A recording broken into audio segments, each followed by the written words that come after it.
everybody. Welcome Yo. to Art and Tales. If you didn't have enough of Art and Tales this week, well, you're gonna have plenty more because it's been Tuesday, it's been Thursday, and now it's Friday. That's a lot of that's a lot of days. It's a lot of days. I'm used to one, maybe two, but then everything kind of got together because I had to restream. I had to reschedule with Smu because something came up the last That's time. true. And then when he said that date, and I'm like, oh, I also have Sebi, and then I have Igor, and I'm like, okay, fine, let's do it. Yeah. It's awesome. You know, sometimes it's actually nice to have a few days in a row where everything just falls into place, and you're like, you know what? It's not necessarily what I would do normally, but then you just kind of roll with it. Yeah. You know? It's so true. It's so true. And it does give me, I started this stream a year ago.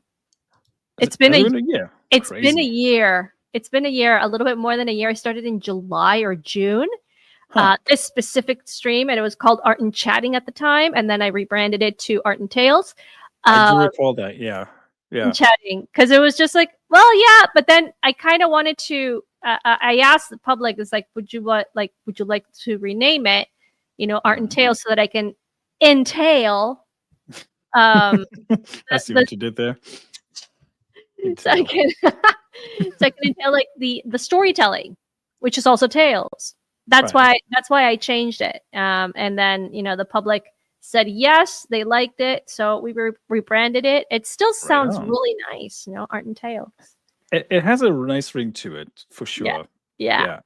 So yeah, and it's been a year, and it's been quite a year because I started off with only Bone from as a watcher, and then slowly but surely, I've been getting on, and then I've been getting a lot of content creators. Yesterday I had Igor for the first time on my channel. Shout out to Igor.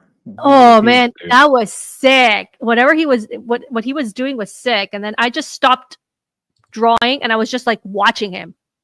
I love when you can just pay attention to what somebody else is doing while you're talking to somebody. Oh yeah, and I learned the Terminator line, and I'm I gotta look all this up. Yeah, he did art school. Okay, granted, he did art school. I did not. So whatever information I get, it's hard earned, and or I come across it oh, I didn't know this. Oh, I didn't know that. And then nothing wrong with being self-taught. Honestly, it's true. It's true. So, and we have Tara Crystal as always. Thank you so much. Hello, that's my Tara Crystal. Amazon wish list, my Instagram, everything is in the Linktree.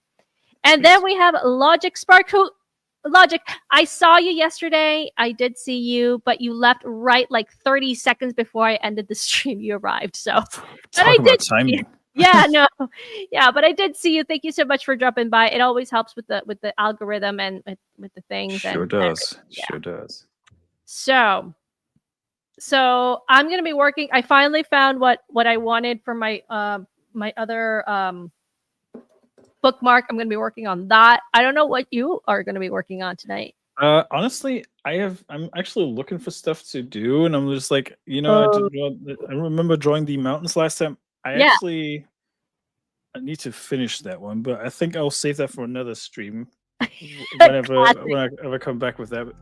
But actually, I have breaking news for you. So that's actually the first time I'm actually telling you, is anybody this. I'm going to work with a 2-camera setup next relatively soon, because I'm going to get a new camera, so I can actually put a camera onto the what you're doing, but do 2 cameras at the same time. And then you put it on yourself. That's so sick. I need to do that actually.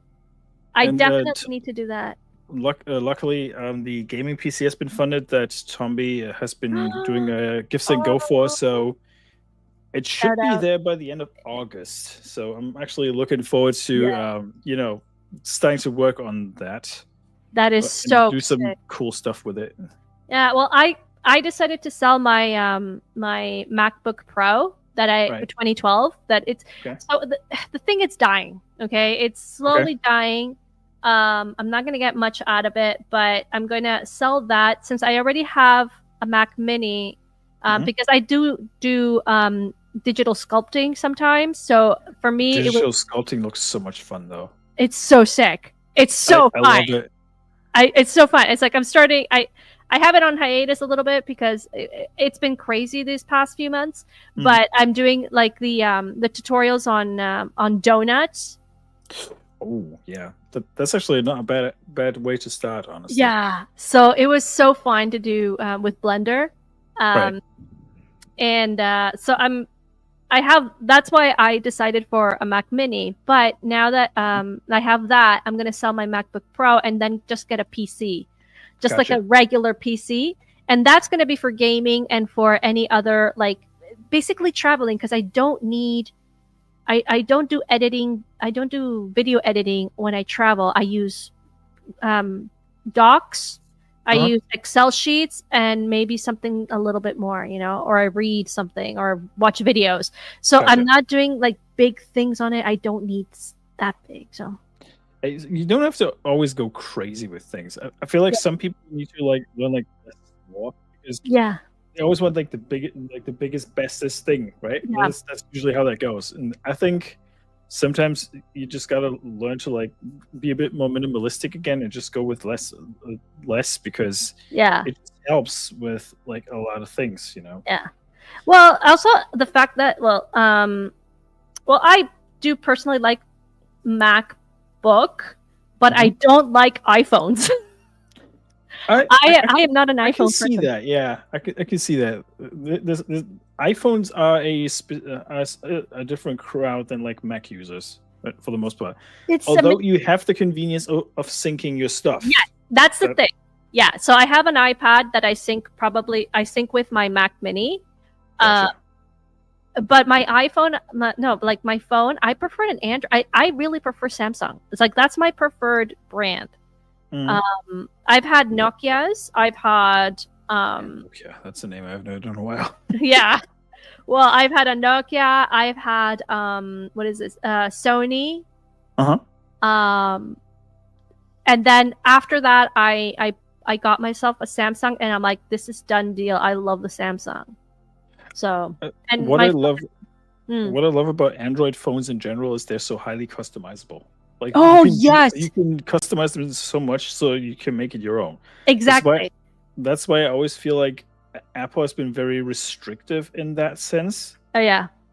And that's why I never really got into like getting an iPhone. Okay. I used to own like a iPhone 4, I think it was, like when they still had the metal casing. Wow. Okay. But yeah, I could never really get into it because I was like, this feels weird somehow. Like, so I've never had money for an iPhone. That's the main issue as to why I never had an iPhone, because I feel iPhones actually give you status. And a lot of people buy iPhones because they give you status. And and I have to say that the images that the iPhone renders are spectacular, and then like the continuous photos, that option I do not have on my phone, even though I take great photos. Like, people say, what phone do you have? I'm like, I just have like a regular Samsung. It's not great, but the eye of the photographer does a lot also, so it's not just the phone. So I heard that you said you had a Sony phone in the past. Yes. So what kind of Sony phone did you have? Oh my gosh, I don't even know, because it was gifted. Was it one with those sliders for your camera? No, it was old. It was like super old. Oh, okay. So yeah, it was like one of those crazy ones. It was like okay. I wish no.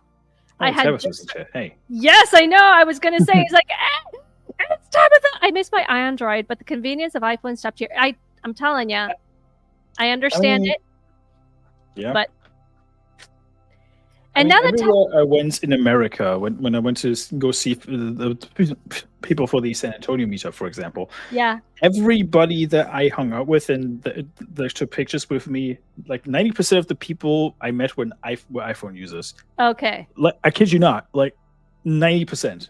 Probably. No, I'm not. I believe you. And it's amazing because in Latin America, iPhone users are big because they, Mm. like I said, they give you status. So Oh, 100%, yeah. So here's the thing. Here she says it's like my photography teacher tells us that the best camera to have is the one that you have with you. Great photos are due to the photographer, not the camera. Correct. I would say half and half. Because if you have like a really, really bad camera, like really bad lens, it's not going to help you regardless of how great a shot. It's gonna be good, but it could be definitely super amazing if you had a better camera. So I wouldn't go all the way to say it's like, no, it's all the photographer. Like, I agree to the extent that it depends on the technology that is given to you. Mm-hmm. I have like an old Sony camera, like a fancier model, but it was given to me by my parents because they had no use for it anymore. So they were like, you know what, you'll probably travel the world a lot more than we will do, so you can have that camera. So I was like, okay, cool. It's the same with the iPhone. I never bought myself an iPhone. It was passed on to me by someone else because they upgraded. So I was like, okay, yeah, that's fair. And yeah, like I said, I can see the convenience why people like use iPhones, because it's like I said, it's a status symbol, and people tend to be like, oh, cool, iPhone, you know. Yeah.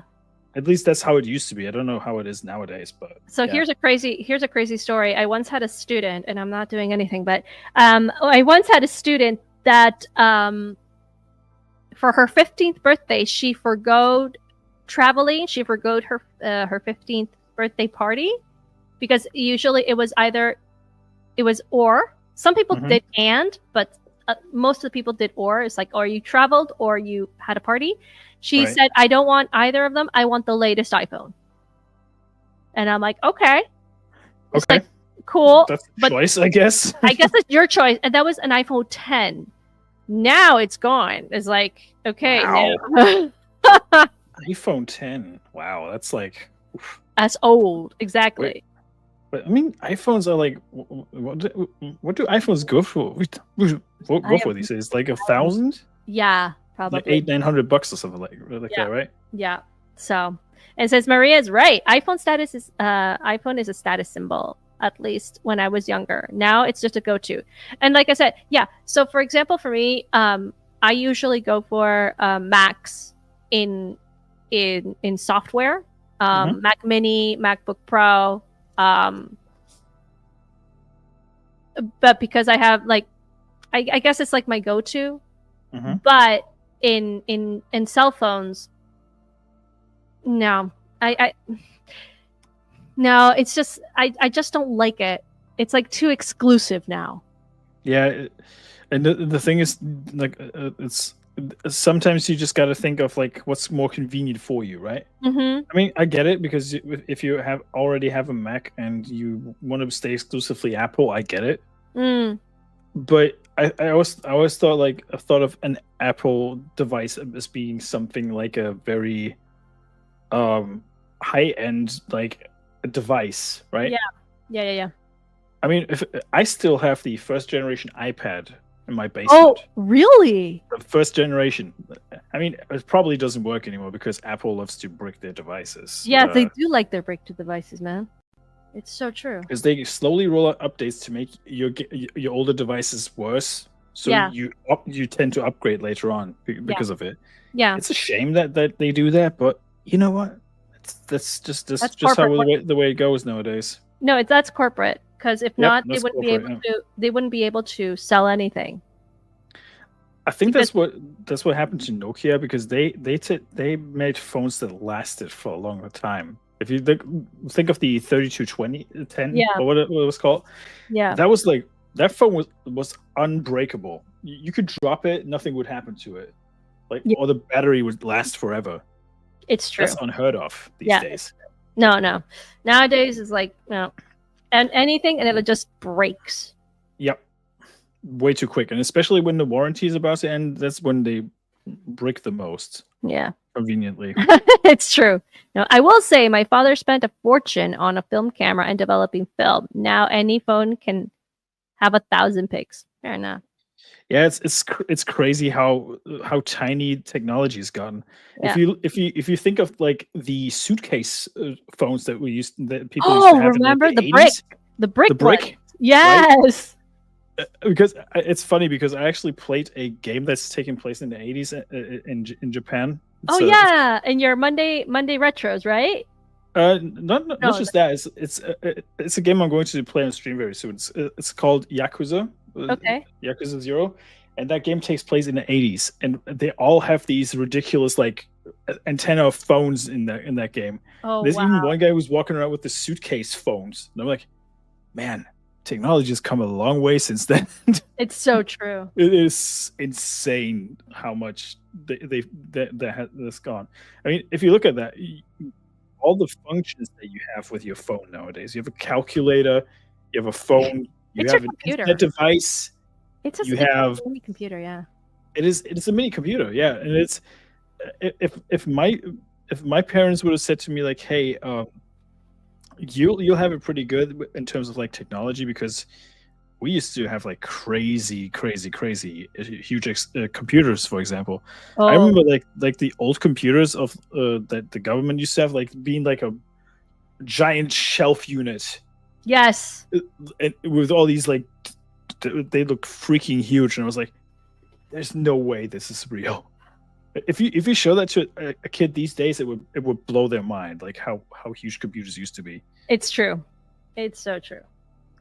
And now, well, Tabitha, I'm sorry. I just have to say, I'm just going to plug in one thing today, because Tabitha has been following up. And I think everybody on this channel and on other channels, I've been asking for a little bit of prayers, because I had a job issue that I was following up for the past almost 3 months, like literally 3 months since May.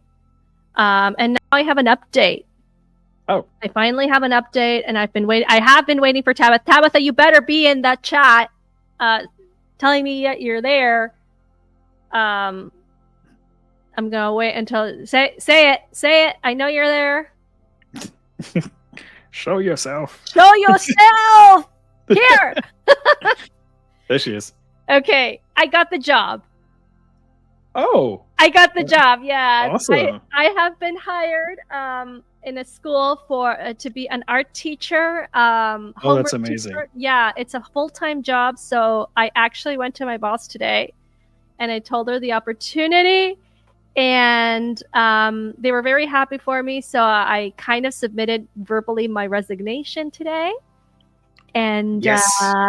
yeah, so I mean, in terms of schedules, I don't know how free I'm gonna be. It's definitely gonna we do have things after school programs that may, I'm gonna have to adjust streamings. It's not gonna be like super constant, in a sense that I am gonna keep streaming, that's for sure, but it's gonna be a period of adjustment, things like that. So but yes, way to go.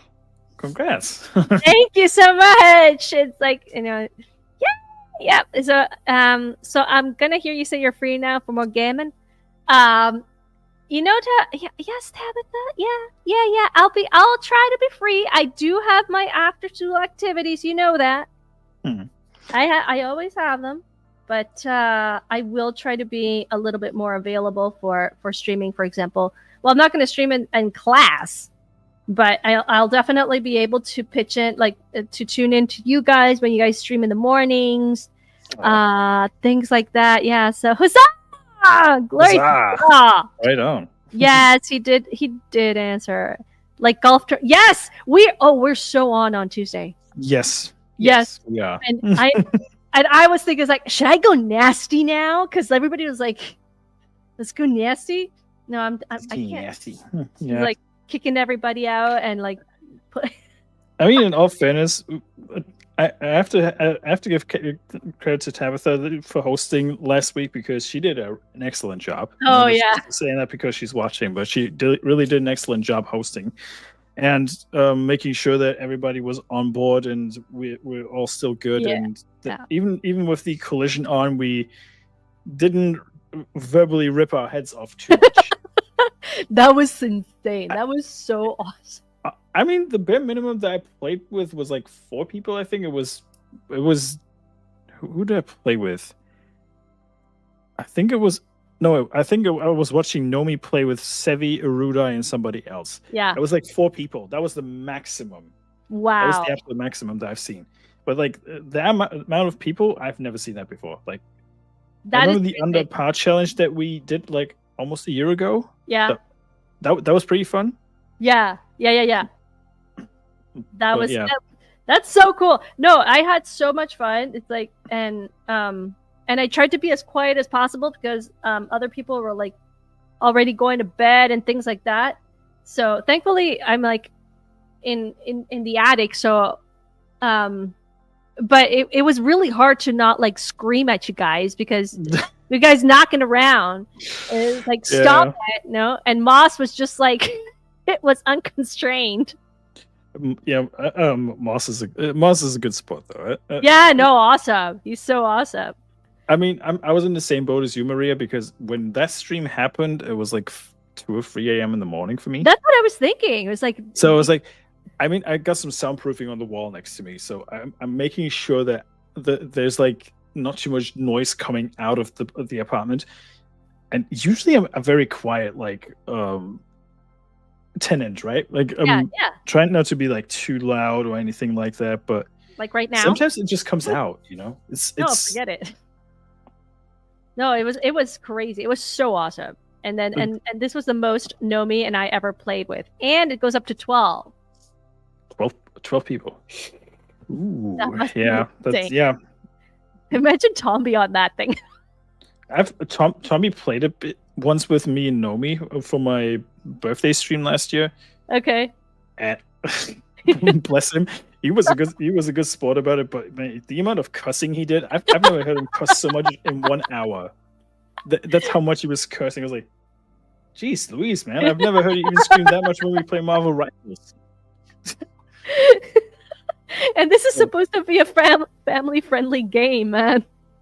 Honestly, the family-friendly games are the worst ones. Yeah, it's true. Mario Party, Mario Kart. Yeah.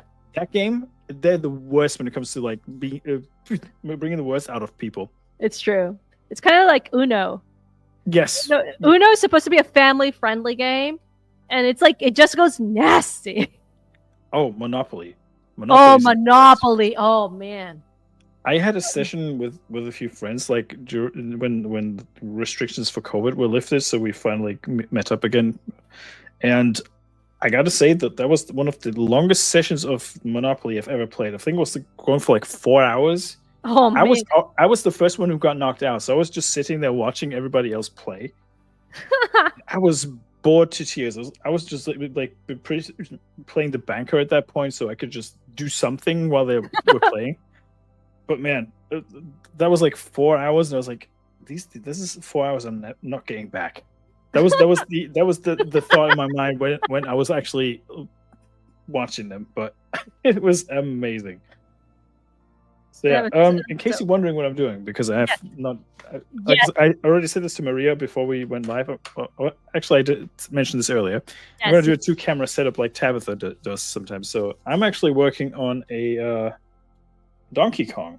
Oh, that is so sick. Hang on a second. Let me put you here and up, and there you go. Yeah, you go. Oh, that is. It is cool.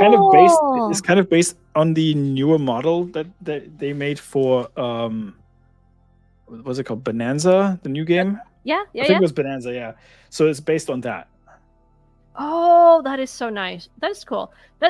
Donkey Kong is another game that I would love to play, but the old ones, I don't know why, but I just like the side-scrolling ones. Yeah. Yeah.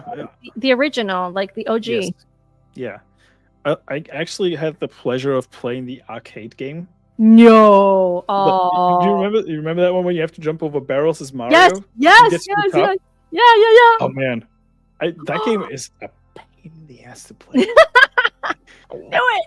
No, honestly, the old arcade games were deliberately made to piss you off. It did. They don't know. It's not even a conspiracy.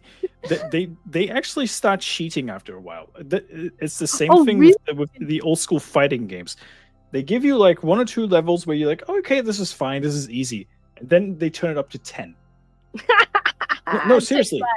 No, seriously. I've been playing a few fighting games in the past, like Street Fighter 2 and all that stuff. The computer literally starts cheating after a while. Oh, busted. Yes. So busted. It's so busted, honestly. I did not know this. No wonder. So I played Zelda Link to the Past. Oh, that's a great game. Love this is an exceptionally great game. Mm-hmm. I'm dead serious. I do it with a walkthrough because I'm dumb. It's like I just love to know what I'm doing and just go do it. So I just do it. I just cheat. But... I wouldn't say you're dumb because I have a few games where even I whip out a guide, right? Because I just don't want to like being put under this pressure of like I need to know this right away. Full disclosure, sometimes when I do streams of certain games, I have to read through a guide with certain things before I start playing it on stream, just so I know what's coming up. Okay, that makes me feel better. No, in all honesty, it makes the audience doesn't know that, but that's okay. Some of them know now, but that's okay. But that's part of the charm, honestly. And I still have I don't know if it was on your stream when I showed off the old strategy guides that I used to have. No, you didn't. Like, I still have an original strategy guide for the original Kingdom Hearts that came out for PlayStation 2. Oh, the paperback one, like a thick one. Granted, some of the information is kind of outdated because they released a newer version of that one, but most of the information is still valid, right? The world map didn't change, the layout of the treasures and everything didn't change. Mm-hmm. It's just like certain behaviors of enemies changed and how strong they are, how weak they are, you know. But that's the only thing. Okay, that's cool. I can get that behind that. And in all honesty, like the older games, like I've played. What did I play the other day? I think I still have my running on a Nintendo Online subscription for my Switch. So I actually played Zelda 2: The Adventures of Link. Okay, cool. That game is notoriously difficult. Wow. And I still have to play that game with a guide, even after all these years. It is wild. Okay, how insanely difficult that game is. Okay, this really does make me feel better because it's like I'm just really bad because and this is why I'm bad. I genuinely look at the other side. It's like I think that I'm looking at the enemy and I actually have my back to him. Mm-hmm. That's the reason why, and then I get killed off like for idiotic reasons, and I'm like, oh man, I'm so dumb. But and then the fact that I don't know where I'm going. So Tommy gifted me, bless his heart. I mentioned this. He gifted me this Final Fantasy 1, 2, and 3. Oh. Yeah, the OGs 1, 2, and 3. Yeah. Okay. And I genuinely don't know what to do. Like I got killed off several times, and I know Mag's a real really knows what she's doing there, but I haven't been able to get her to even acknowledge the fact that I need help. I was like, hey, hello, but that is like insanely hard. Actually, it is kind of mean to gift someone the first 3 Final Fantasy games, especially the first 2. Okay. I don't mean that in a bad way, but no, I know. The original Final Fantasy games are notoriously difficult. Okay, so because they don't hold your hand. They don't even tell you where you need to go. Yeah, exactly. You just create a character and you just go. Exactly. And you don't. And then I learned is like a friend of mine said, no, get yourself like a guide. So I've been trying to find it. It's like so broad. It's like you can choose this and this and this, and I'm like, I don't want choice. I just want to know what to do. right? Just give me convenience and let me go. And let me go. Exactly. Yeah. So I read that you actually have to make your character sleep. They have to rest. Yeah, because it is basically a simulation. And I'm like, what? Yep. This is a video game. They're not supposed to sleep. They're supposed to run 24/7, 365. And I'm like, no. I don't want to do a Tamagotchi. What do you mean? I don't exactly. I don't want a Tamagotchi. Oh man, this reminds me. When I was in like first grade. Yeah. Every time I went to school, I always gave my Tamagotchi to my mom. I was like, make sure it survives the day. And my mom just looked at me like, but it's your responsibility. No, it doesn't matter. Not my problem. I was like, no, this is not my problem. Here, off you go. Granted, how old was I? 6 years old. So I had no idea of the scope of like what that responsibility actually entails, you know? It is amazing. So fair enough. My Tamagotchis were like dying every single time. They were like, they were dirty, and I'm like, no, man. It's like I don't have time for this. It's like, no. And then Pokemon came around, and I was like, thank God, I don't have to take care of these creatures myself. Thank God. I just have to train them, and they'll clean up after themselves. I don't have to worry about that. Yes. That nonsense. Yeah. Technically, like Tamagotchis were like supposed to be like monitor how your parenting was going to be.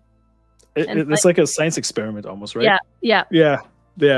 So I'm like, I can see that. Yeah. Well, I guess I'm not going to be a great parent. I don't know. I mean, if we go according to Tamagotchi, I may not be a good parent either. So, no, I was not Tamagotchi. Oh, gotta go! Yay! Okay, thank you so much, Tabitha. I will see you on Tuesday. Take care, and yes. Have a good one, Tabitha. I'll see you then.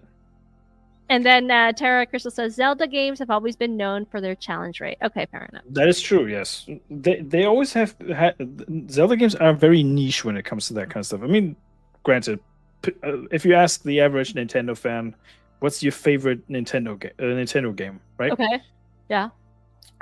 You'll find that the majority, it's a very broad spectrum of like what people will answer.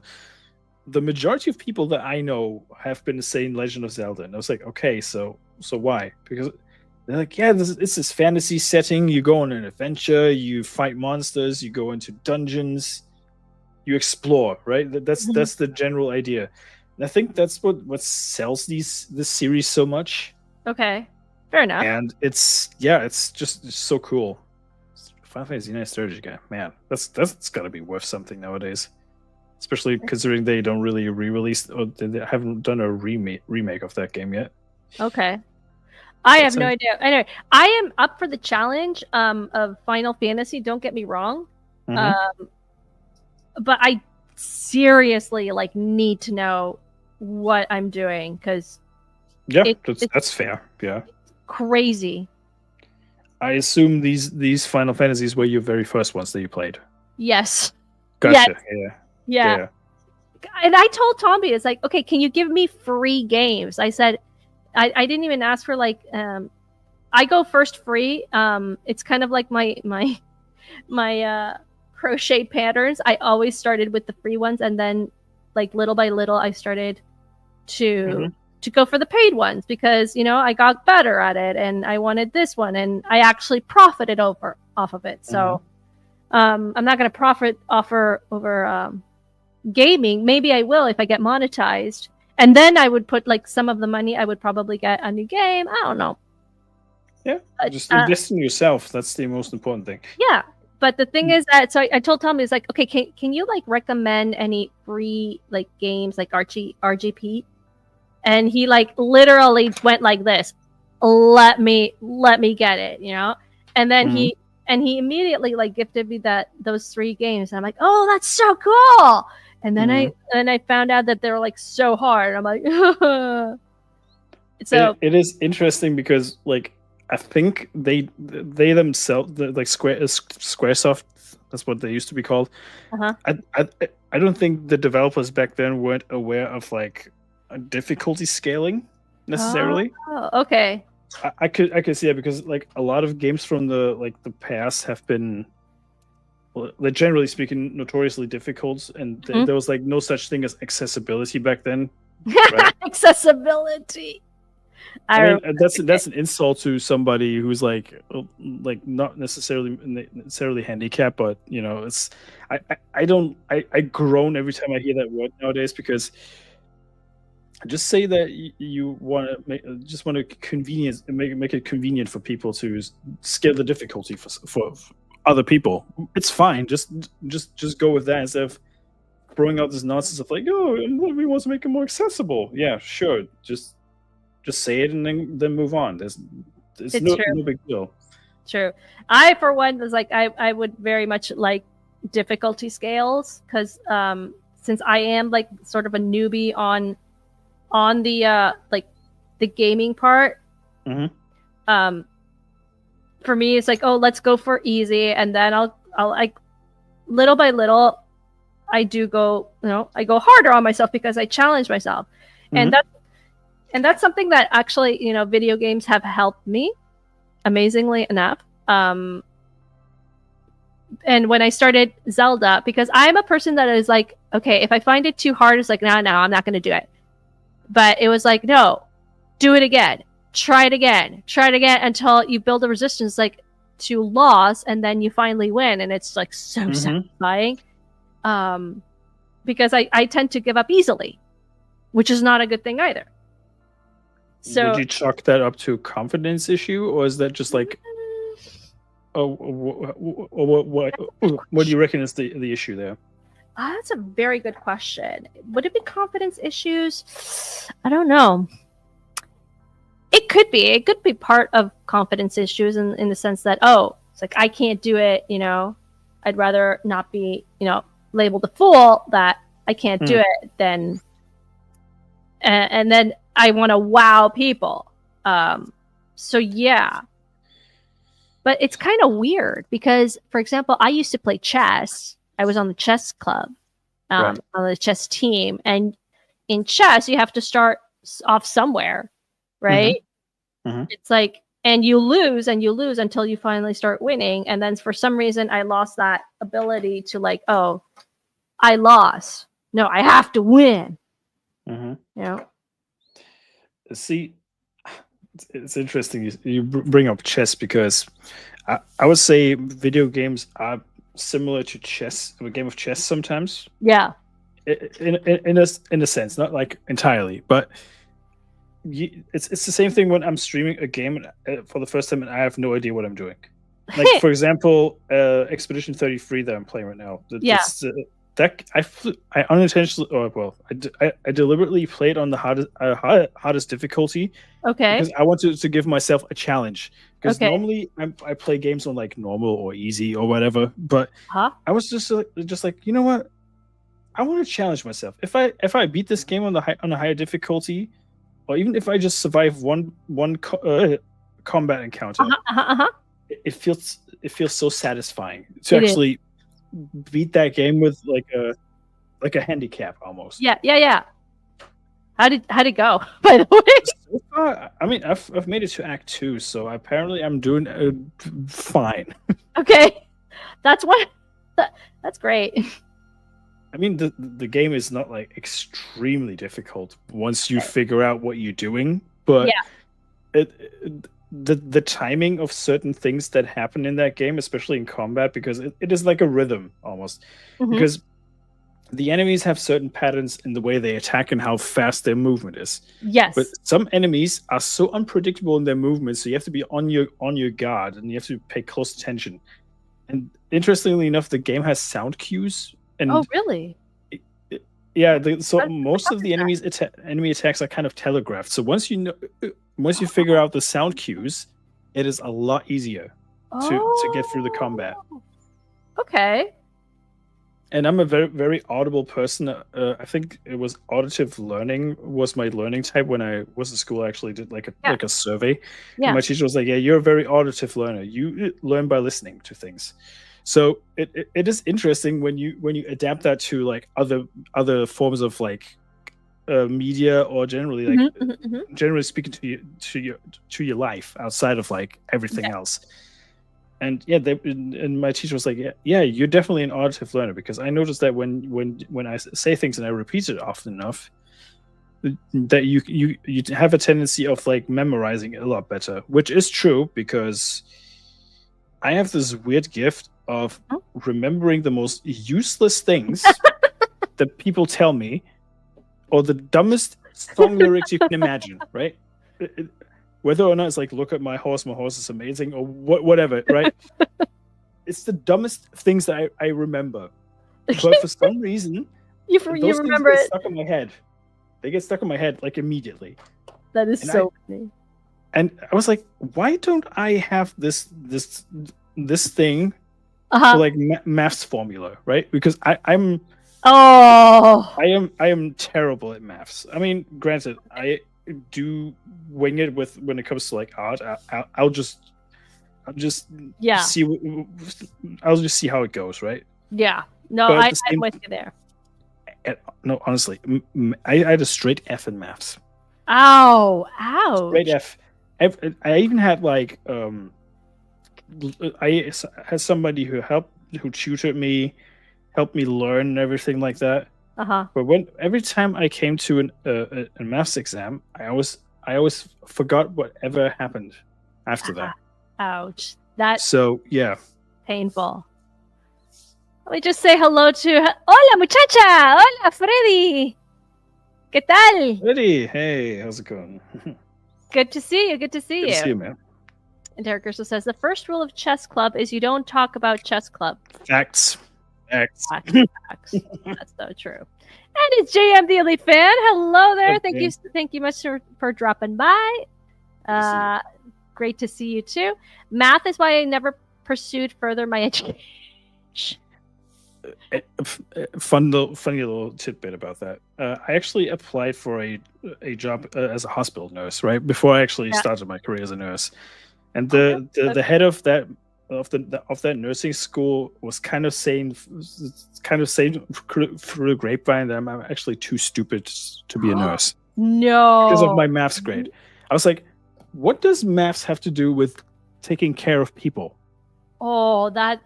Riddle me that, right? I even said that to him that way because I was just so upset at the time. Yeah. Granted, when I was 20, I didn't bite my tongue. I just went off on people, right?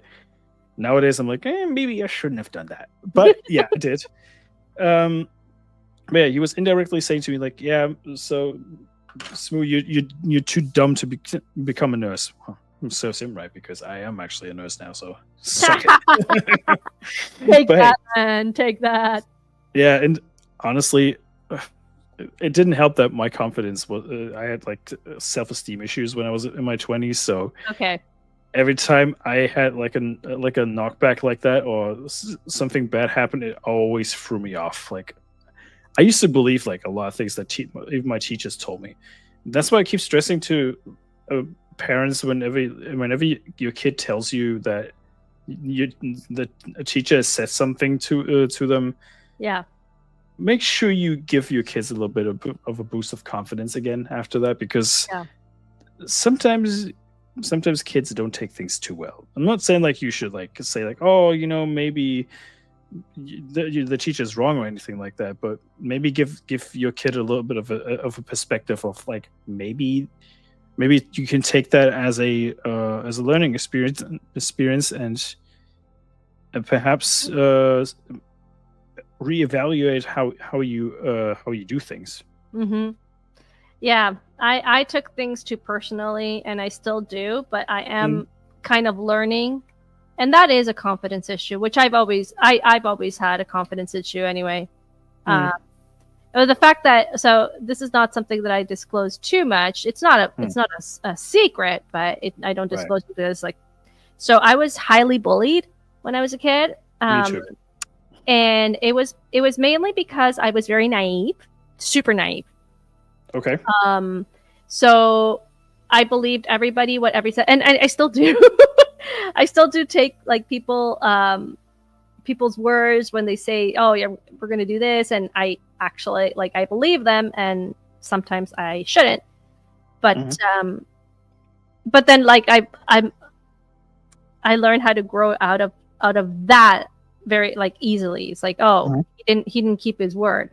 Whatever, you know what? Then I just won't believe you the next time. Period. But I did, and that got the attention of kind of the other people, and saying oh, I can bully this person to make me feel better, and I took it very personally. So I didn't have friends for many years. For me to have friends was very difficult. So because it always came with the baggage of trust issues, right? Yes, of course. Oh yeah. Yeah, I can see that. Yeah, I can't trust them. I can't trust people because I don't know. And so when people started being nice to me, I what do you want? It's because I don't always know. Question if there's an ulterior motive behind it. Yeah, right? exactly. Yeah. And I was very much I ended up being a stepping stone for a lot of people, because by doing what everyone did, which was bully the naive artistic one, because I was very artistic, and I would daydream, I would daydream the day, and I wasn't really big at studying. And math, I think I'm dyslexic with numbers, so yeah. So honestly, I think I had that issue too. Yeah. It didn't help in school either. So no, I wasn't bad at school, but I wasn't the greatest. So well, it happens. I mean, creative versus saying something interesting there in chat. There's a math sucked the moment the alphabet was added. Algebra for pain. Photograph. Amen to that. Amen to that. That's what I kept saying even as a kid. Why is this so complicated? Keep it simple. Why do you have to make it so difficult? I'm not making a degree in maths, for Christ's sakes. No, for real. That's what really upset me as a kid. It sent me, honestly, how bad that was. I was like, there's no way this is the way it is. Okay, so here's my cheat sheet.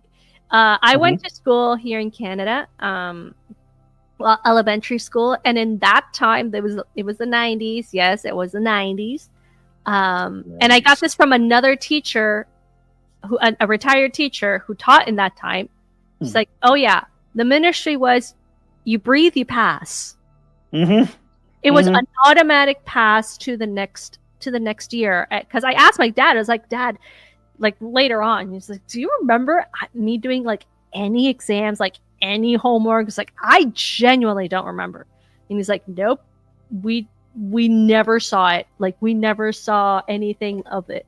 And I'm like, that's so weird, because how did I pass the grades? Yeah. We don't know. It's I think it was automatic. And then this teacher said, yep, it was, you breathe, you pass. And I'm like, oh, okay, now I get it. Then I moved to Mexico, which was, you had an exam every month. And in order to be able to take the final exam and pass the course, your average of all your monthly exams had to be a pass. So that was a crash course in learning how to study. That's a harsh reality check, isn't it? When you go from you brief, you pass to your average has to be pass on every exam, so it doesn't screw you over. Exactly. It's insane. Yeah. But I cut you off. You were going to say something. Which you don't remember now. Did you cut me off now? I did cut you off. You were gonna say something. No, it's you're fine. Don't worry about it. Trying to think. Yeah, I mean, it's like I said. I feel that I actually saw something the other day on Twitter that they actually changed the range of how grading works now in some U.S. states. Oh, really? You still get an A with 88% of answers being correct. What? 88 to 100% is an A. They even got rid of the E, so you have A, B, C, D, and F now. Wow. Like, how does that work? And I saw some people saying, like, man, if I had these grades back then, I would have passed with like straight A's. Yeah. I was like, yeah, I can see that. Yeah. Now it's you breathe, you pass. Genuinely. I find it hilarious. Like, I mean, I'm not going to sugarcoat it. I'm in my mid-30s now, and when I think back to like my school days, I was like you. I was actually bullied, but with me, it was because I was too nice to people. Oh yeah, I was nice to people too. Yeah, okay. I was way too nice. I never put up. I never fought in like schoolyards or anything like that. When people were beating up somebody else, I was never in that crowd, right? Because I was like, nah, this is not my. I don't jive with that stuff. Yeah, you know? yeah. And I realized that I think that was the main reason why I got bullied, because I never took part in any of the what they called entertainment. Yeah. And yeah, I was like physically bullied, psychologically bullied, and I even had a smear campaign against me in school, where somebody faked my handwriting. It was like doing some nasty stuff. Wow. Okay. I've talked about this on stream before, so don't worry about doxing myself or exposing anything. It's not new information, but yeah, somebody faked my handwriting and it was like passing on, like, yeah, he's writing these nasty stories about what he would do to certain girls in their school. I was like, oh shit. That was like when I was in my teens. So you can imagine what kind of hell I went through at that time. I was like, oh my god. Oh man. But no, I always said karma evens things out. Oh really? Oh please. Yeah, I always believed in karma. So what happened was the people who did that kind of stuff to me eventually got outed by some of the victims that were affected by my stories, and even they were like, there's no way that Smu would do this, because he's far too nice of a guy to actually do this, and we know for a fact that he wouldn't like hurt a fly, which was basically true, because I wasn't a jock or anything like that. Yeah. I mean, I do have an attitude sometimes, but that's different than actually, right? Yeah. And I have my own ways of dealing with frustrations against certain people. Like when we played dodgeball in school, for example, I had a tendency of aiming for the face. So certain people may have almost had their noses broken because I threw the ball maybe a little bit too heavy. But yeah, that's besides the point. But yeah, karma evened itself out. By the end of year 10 in school, which was my final year, we had our graduation parties and all that stuff, and I was like, you know what? I am glad when I don't have to see any of you a-holes anymore, right? Exactly. Sure enough, like a few years have passed. We had a little reunion party. Coming to find out that some people, I mean, like I said, I don't wish ill on people. Yeah. Two of my classmates have been homeless since then. That is horrible. That's horrible. Yeah, but it's like I said, karma. Karma. Yeah. Oh yeah. That's what you get for being a horrible person to people. Yeah. And I mean, sure, people will say like, karma. That you don't truly believe that. No. I mean, honestly, sometimes people just get what's coming to them. Yeah, what goes around comes around. Exactly. No, it's true. And they messed around and found out. So yeah, that's in a nice way to put it. Nice way. Yeah. And honestly, it is like I said, I don't wish ill on people. Part of me wished I fought back a lot more when I was younger, but it made me who I am today. So as dumb as that sounds, I kind of have to thank the people that bullied me, because otherwise I wouldn't be the man I am today. That's also true. So yeah, I got a lot of resilience. I did get there is psychological scars in all of these experiences. You're not Exactly. gonna lie. Mhm. But also it does build you a resilience that a lot of people don't understand. And Mhm. it like putting up with a position or a job that it's just like it's going insane, but you have like this resistance because you've already gone through like some difficult situations. Like, no, we Yep. can get through this. We can get through. It's fine, you know. But and I was very nice to people. I still am nice to people. It's like I haven't changed my personality. I definitely am not as naive as I was back then. I was not. Mhm. I'm still daydream, but it was not like that when I was a kid, right? Right. And I'm definitely am cautious with who I meet or who I talk to. You know, I kind of Mhm. like in a, for example, in a party or in a new setting, right? I don't know Mhm. anybody. I tend to go quiet. It's like Yeah. I don't mix and mingle. Oh, I can totally relate to that one. Because I don't know them. Like I don't know what they're gonna do. It's like I don't know you. I, So I don't know. Have you seen the Scott Pilgrim movie by chance? no, which one? Which one is it? Scott Pilgrim versus the World. It's basically an adaptation of the comic book series of the same name. Okay. And there's a scene at the beginning where Scott, the protagonist, is at a party just holding his like red plastic cup. Yeah. He's just standing at a wall and just observing everybody. He's just like, I don't want to be here. I don't want to be here. Yeah, literally. That's so. Yeah, it is funny. Like now that you mention that, because immediately that scene sprung in my mind. I was like, yeah, this is it. Right away. That's hilarious. And Creativerse says, it always breaks my heart to know such creative people were bullied as kids. Usually creative people tend to be more sensitive, Yeah. in a sense that they do take up the world in a different way, and it just becomes more personal. So what other people would brush off, creative people take it at a more personal level, and it does kind of hit a little harder than other people would.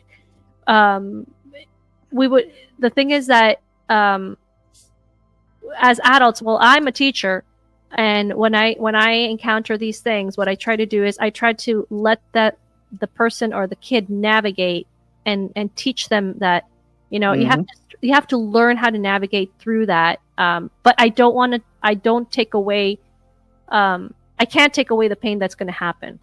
No, fortunately, you know. It does create, some people go into a shell when they're hurt.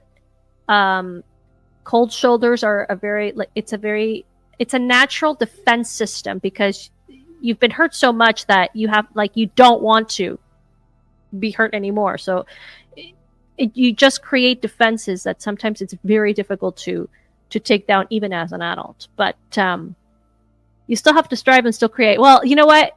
I can't stop myself from creating. Now here's this is a lovely thing. I would have suffered the same but in middle school, I was 6 feet tall. I knew martial arts. My fellow nerdy friends were saying, "That's awesome! That is so awesome." I mean, I did judo for I think 1 month, but I was intimidated by my judo teacher at the time, because he was like 6'2", and I was just like a measly like 5 foot scrawny little boy, right? And and I was like, all of my opponents were way taller than me, and they always like beat me. So after a while, I was just saying to my mom, like, "Hey, can I not go there anymore? I hate it here." And part of me kicks myself for it, because I could have totally used that judo class experience against my classmates back then. Yeah. Well, you didn't know that you were what you were going to get up against. So no, absolutely not. And so if you have 20 people ganging up on you, you just don't stand a chance. No, let's be honest. Yeah, no. I wanted to take Kung Fu, actually.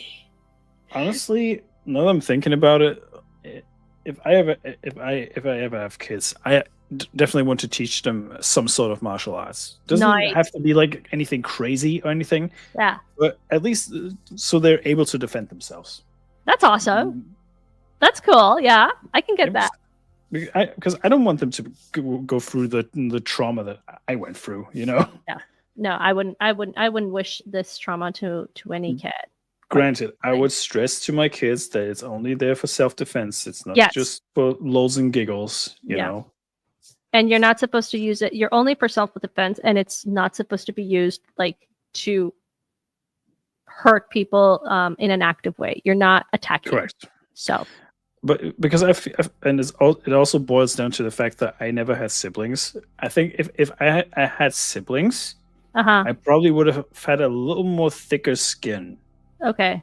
Because if you have siblings, you put up with a lot of nonsense as well. Depends. I had a brother. And but then again, I did have a more sensitive nature. So now if I don't know what would have happened if I had more siblings than that. Perhaps maybe that would have changed the whole dynamic, right? Perhaps it would have. I don't know. I do envy my friends who have like 10 siblings or 6 siblings, because it's like, oh wow, so if you fight with one, you have at least 5 others that you can get along with. But it's like picking your own battles, right? Like it's to bring it back to the conversation. I actually developed a lone wolf mentality due to that bullying. It was exactly the most healthiest, because when I was going to college and all that stuff, I always tended to do group works alone. Yeah, I didn't want to deal with anybody. Yeah, I was like, it's nothing personal against you guys. It's just I can't. Yeah, I get that. After a while, my teacher was like, "Hey, so I noticed that you're isolating yourself a lot. So what's the cause of that?" And I was like, at first I was about to say like, mind your business, but then at the same time I was like, honesty goes a long way, so I'll tell you. So I told him the story about what I had gone through in year 6 to 10, and the teacher was like, "Oh, I'm so sorry. I didn't even realize that you have gone through all this," but at the same time, but he was like apologizing. I was like, you don't have to apologize for anything. You weren't there when that happened, so you're good. But at the same time, it was like, you should still start to trust people again, or you have to learn it, because it will make your adult life a lot easier if you do. I was like, well, you got a point. Fair enough. Yeah, that's true. The only thing that I kept from all this bullying is this little stutter that I have. That's still like an old remnant of what happened, because it just messed me up psychologically a little bit. Yeah. But that's the only thing that I really kept from that. Yeah. But that's okay. I mean, like I said, it's part of who I am now, and I'm not gonna like go like, oh, woe is me, everything is terrible, or everything is bad. No. Snowflake. No, a snowflake. Yeah, you don't want to be a snowflake, honestly. Like, okay, I get it. I had a terrible past, okay, but we move on. If we move on, exactly, we move on. Dude, if we don't move on, we're toast. We're so toast. Let me get my. I am very grateful though, that I have met such like really great people. Online and in real life, I've been very blessed in that sense. Later on, I'm very happy about the people that I met online. Honestly, like we've got amazing people. Yeah, we got some amazing people. Quite frankly, let me just grab my ink pens real quick. Yeah, sure, go ahead. This stream has not been was not supposed to be a general confession. But it ended up being that way. But you know what? We're all the better for it. So it's just our past, That's how we are. That's how it is. It sucked. But now look at us. It's like we're thriving. We're professionals, and in a sense, we're doing our own thing. It took me about 30 years to finally decide to do like what I was born to do. But better late than never. Yeah, I mean, honestly, sometimes it just takes time to find your craft and do what you want to do. Yes. And I keep saying this to people: don't give up on anything you love to do. Yeah. Always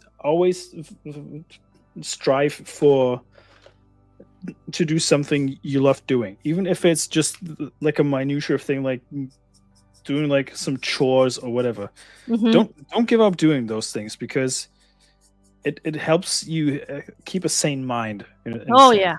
Because even if it's like routine is very important for your brain, because it prevents you from thinking stupid stuff. Fair enough. That's facts. And I always in that sense, I always say, don't let go of your things, because you're going to get old one day, and then either you're not going to know what to do with yourself. And I see it in the corporate world, man. I've seen stuff in these 3 years that I've been working in the corporate world.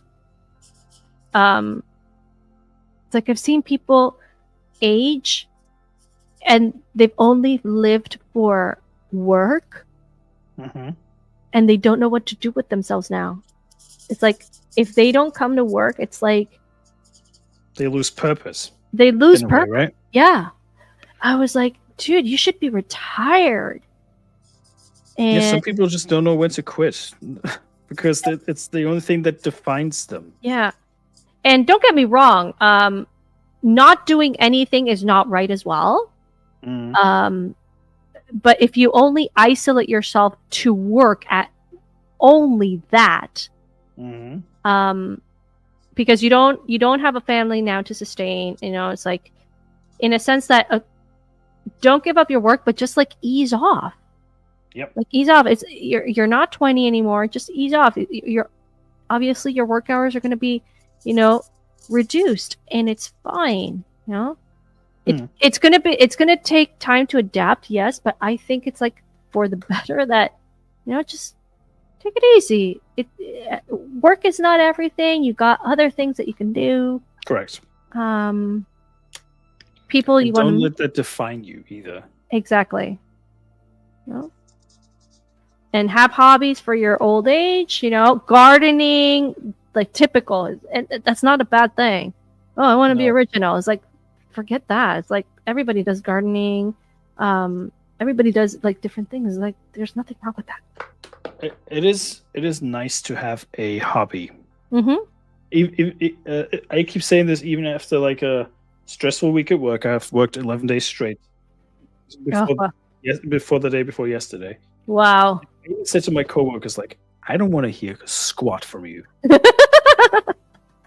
I don't mean that in a bad way, but I have colleagues who complain about how tough this job is, and I was like, you've never worked in a different ward before, so I don't want to hear none of that nonsense. It's true.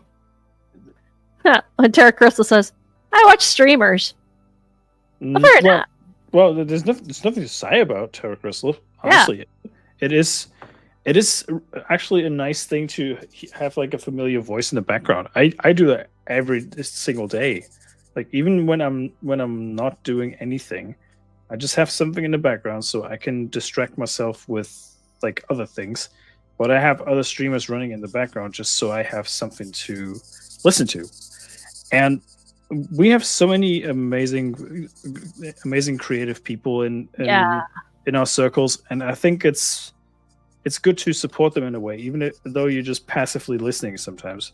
Like even when I do like ironing or like the regular chores like cooking or something like that. And lurking it's actually not a bad thing, Yeah, lurking in the background, definitely.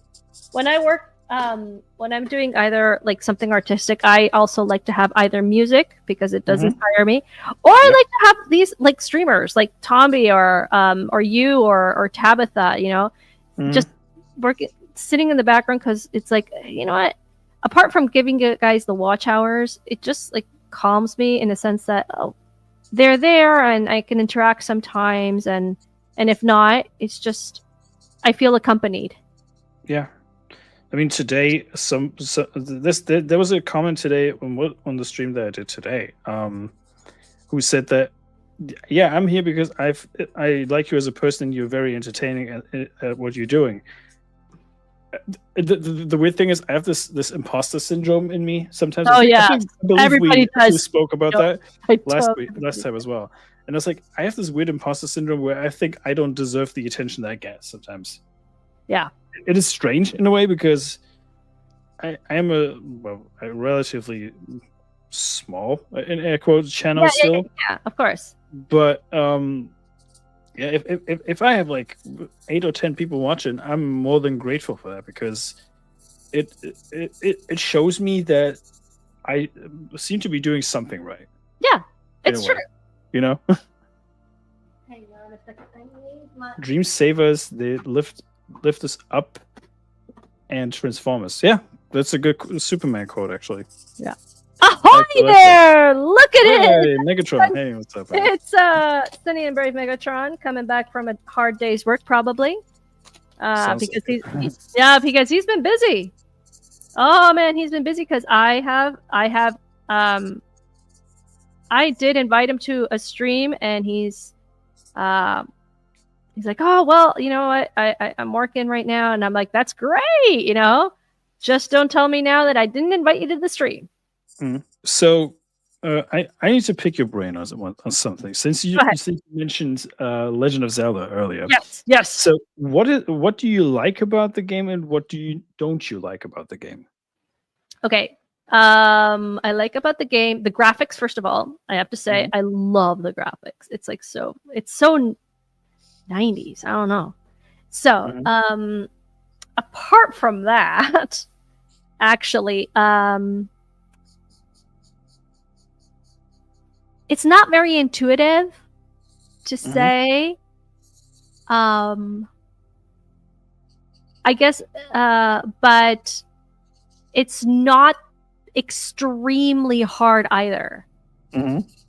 Okay, so it's I personally like it's like a nice middle, and it goes by chapters. Right. So let's see what else. It's just that I have a walkthrough, so I literally sometimes when I'm streaming Zelda, I literally stop the game and I read aloud with whoever is there, saying, "Okay, you know what does it say? Da da da da da da da. Okay, let's do it." So, and then I do it. You know, so there's like so much available out there that you can. That makes it a lot easier to go about it.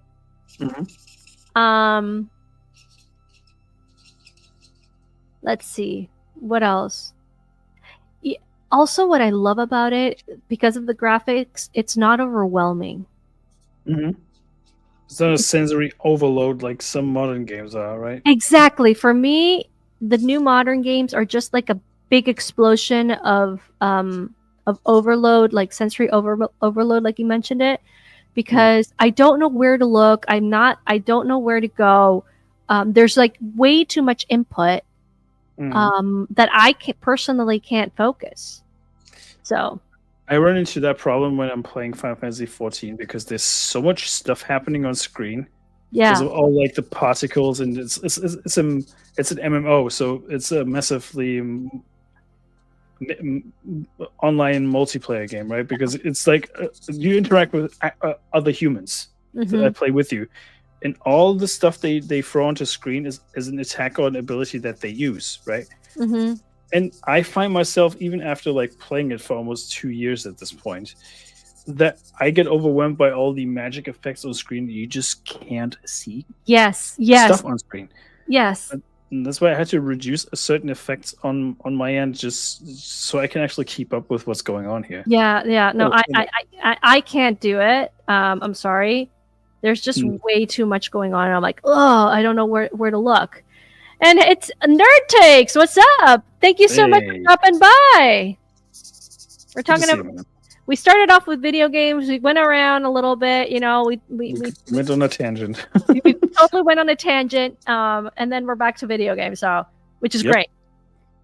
When Well done. So, modern games are way too. Cute. Oh my gosh, that's so cute. What are you using? Alcohol markers? These are the Office Tree alcoholic markers. I actually got a set from, man, I think it was Amazon like 3 years ago. It was on sale. Oh, cool. And the original set was like 300, and I got it for like 80. No, that is what a steal. That is definitely. That was like, I think, I don't even know how many markers are in this set. I think it was like 80 markers. Nice. That is definitely a steal. 80 twin markers. So you have like the broad and the thin side on these pens. So yeah. I've been going to like get local comic book shops and trying to like accumulate a little collection, so to speak. Yeah. But I always thought they were too expensive to buy separately. So I was like, man, I need to wait for a sale or something. And lo and behold, the next day I saw the set and I was like, yeah, I'm gonna get those. And yeah. Nice. As of this year, I actually started using them. So cool. So thanks. I'm gonna go live again tonight. Hope to see you there, Creatorverse. Oh, Creatorverse is jumping all. Awesome. I don't know if I'll be able to tune in, but I'll try to catch some of the stream later on, you know. And Nerdtix says it looks awesome. That's great. You know, remember last time when I was on, I had like back-to-back streams. Yes. I remember. So yeah, that kind of bit me in the butt a little bit after the fact. I was like, man, I shouldn't have committed to so many streams. I was thinking, I was like, are you sure you have like this and then? And like, oh yeah, it'll be fine. I actually went to sleep at like, when did I go to sleep? 5 a.m. No, it was like 11 a.m. because the third stream was actually at like 8 a.m. my time. So I actually stayed up way too long. Wow. And I went to bed and I had like a 3 to 4 hour nap and I was back up again. I was like, damn. Wow. No, that's crazy, man. No, I can't do that. I need my beauty sleep. Honestly, I run on little sleep because I'm so used to it because of like your job changing. Yeah, exactly. So I'm actually kind of used to that. But saying that is also a lie, kind of, because you don't really get used to it. It's true. It's like, well, I've never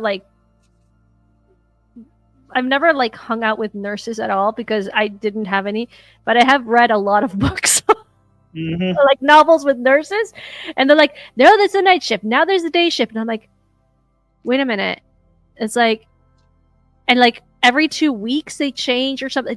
Tell me I'm wrong. Do you change like shift every 2 weeks? It's actually, for me, it's actually a weekly thing. So, dang, man.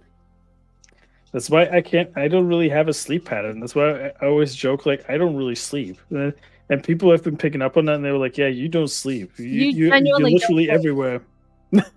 You genuinely don't sleep. That's crazy, man.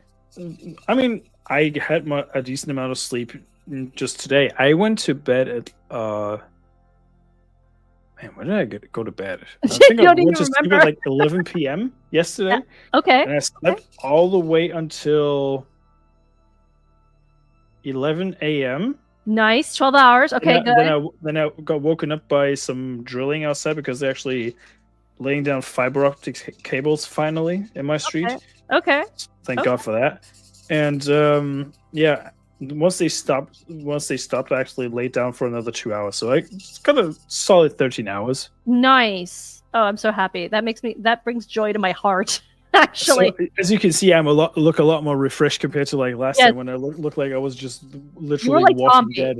You were zombie. Yeah. Yeah, literally. So the good thing is, I mean, full disclosure, I do have a similar situation with streams again this time, but only this stream and then another stream in, let me see, this is gonna go to 3 a.m. So I've got 5 hours after that. So I still got 5 hours to go. So I actually spread it a little bit better this time. So I can actually get some rest before that other stream happens. Wow. Okay. I mean, it's going to be at 8 a.m. my time, so it's not too bad, honestly. Okay. So okay. And I got not that many plans for today anyway. I actually have an application on Steam, which is called RetroArch. It's anyone who loves retro games or loves playing old games. Yeah. I highly recommend getting that application because, granted, it's an emulator. People are frowning upon emulators sometimes, but what? It is a universal tool that helps you play games that you used to play. Like when you mentioned Legend of Zelda, I was like, oh yeah, I actually have a Legend of Zelda game that I wanted to play. It is well, I played on an emulator. Yeah, exactly. I play on emulators all the time when there's nothing else I can use the computer for, because emulators are a gift for PC gaming. And that's why I can't stress enough, folks, if you love playing your retro games and you refuse to pay a good amount of money for crazy copies like I did. Yeah. Prime example, I was when I was in the US last time, I actually found a copy of this. No. Nice. It cost me $30. It was without the box, but it was a game that I always wanted as a kid. Believe it or not, I never had the money to get it though, because the games weren't cheap back then either. And I always kept kicking myself like, why didn't you buy this back then? Then it dawned on me, like, I didn't have enough pocket money to actually buy it. Fair enough. And honestly, I was too lazy to work for extra pocket money. Hey, at least I'm brutally honest about it. You know, that's fair enough. That's the good thing about it. Fair enough. Yeah. So there's that, and trying to think. Yeah, that's when I like picked up even when I was younger. I picked up on the fact that emulators exist. That's why I always played like older Pokemon games or Pokemon games I couldn't get when I was younger. Yeah. And just played those. And that's why I actually happened to stumble upon a copy of Legend of Zelda Oracle of Ages and Seasons. So those are two separate games. Okay. But they pretty much were released at the same time. And when you got a copy of both, you get a code for each game. Okay. To unlock something in the other game. Okay. So it carries over. So it's basically one game but split into two, like the Pokemon games used to be. That is awesome. I want it now.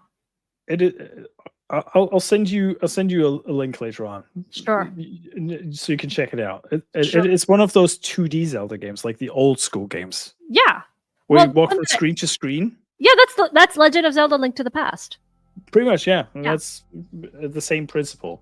Oh yeah, that's awesome. Let me see if I can find an image so I can show you.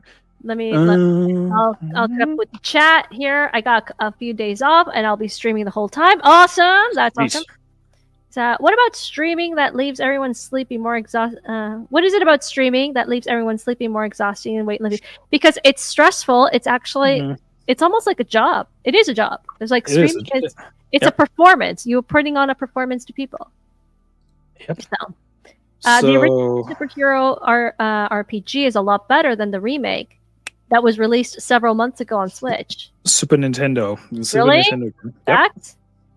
Okay. I'll take although the Mario RPG 1000 Year Door game that was on GameCube is also pretty good. Yeah. I have an emulator called Delta that is for Mac. And that's where I got, for example, I got Donkey Kong. I got Jim Earthworm. Earthworm Jim is so good. I actually downloaded those games recently. Really? From Good Old Games. Yeah. It's a website that has games that you can play offline. So you buy them and you actually own them. Unlike certain websites where you have to only acquire a license to play them.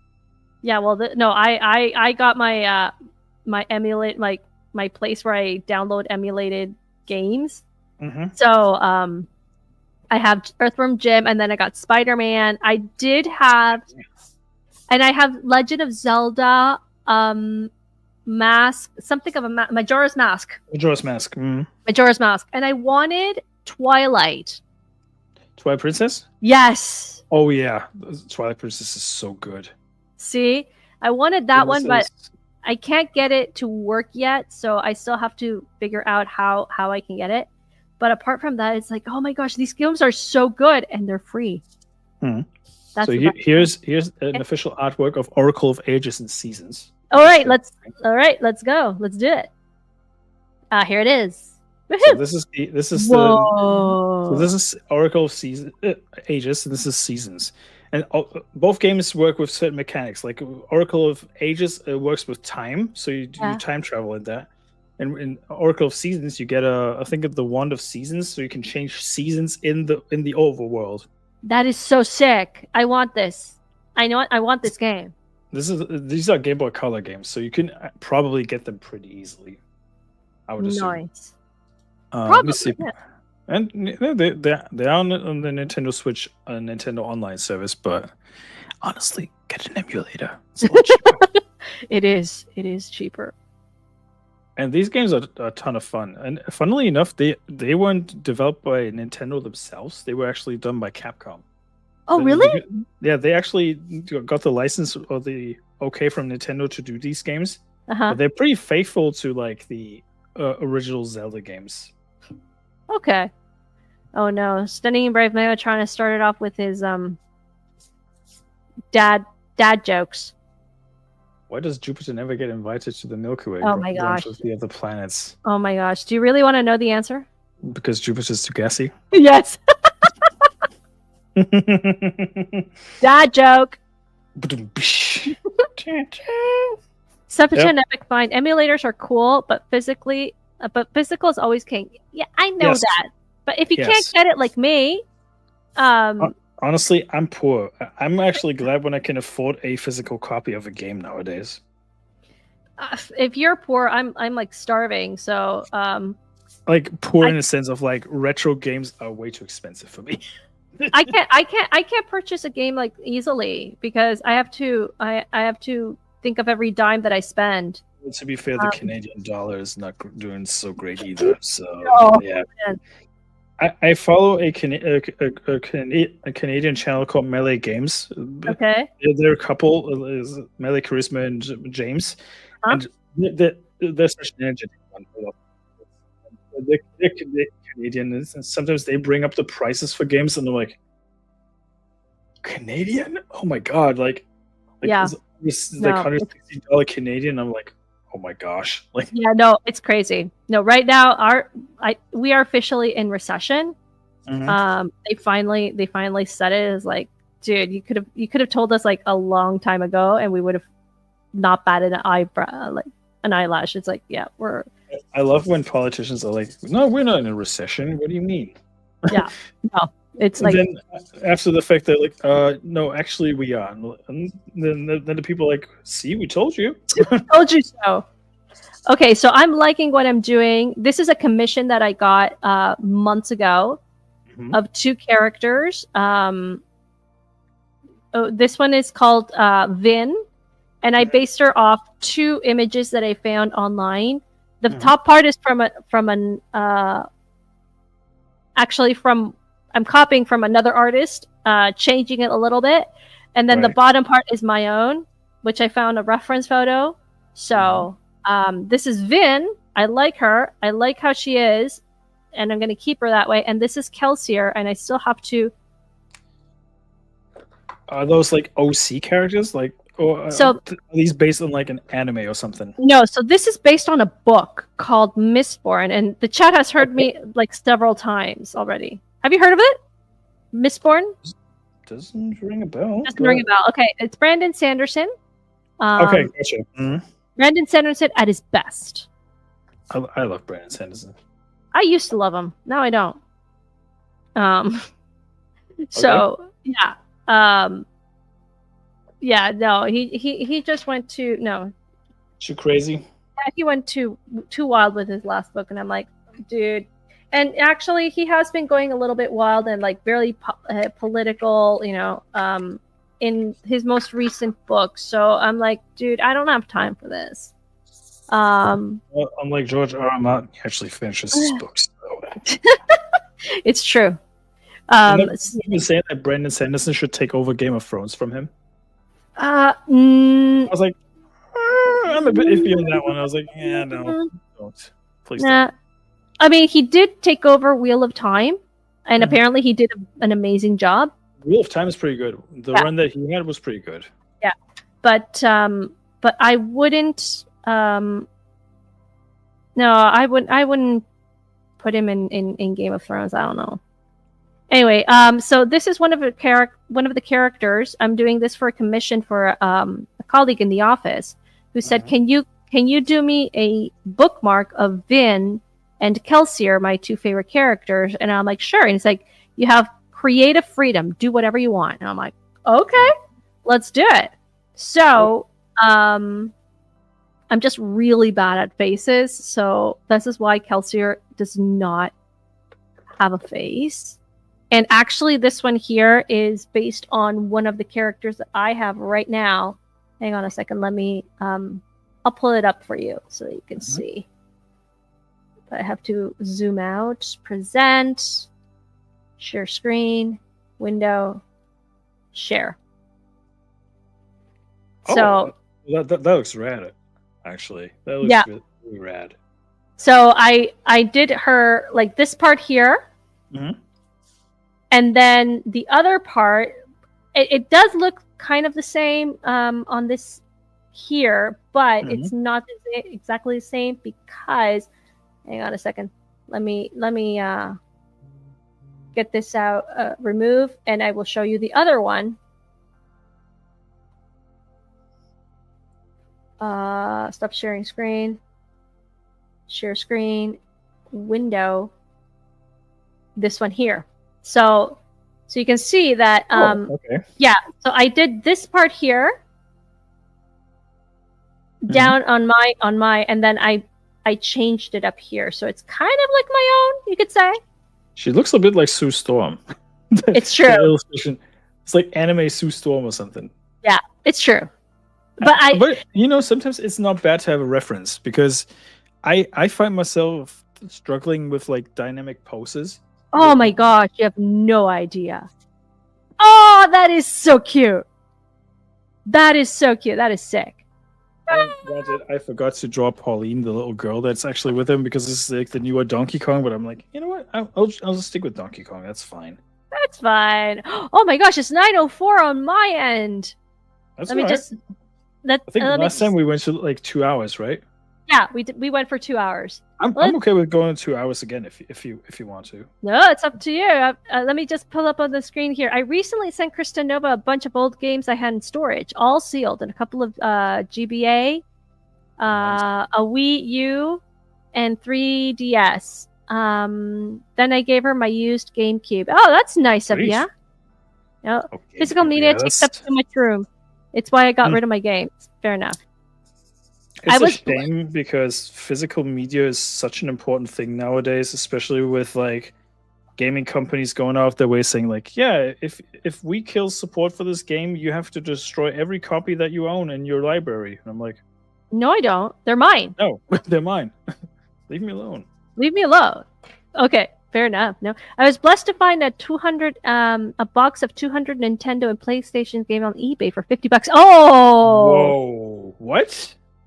Wow! Now that's a find.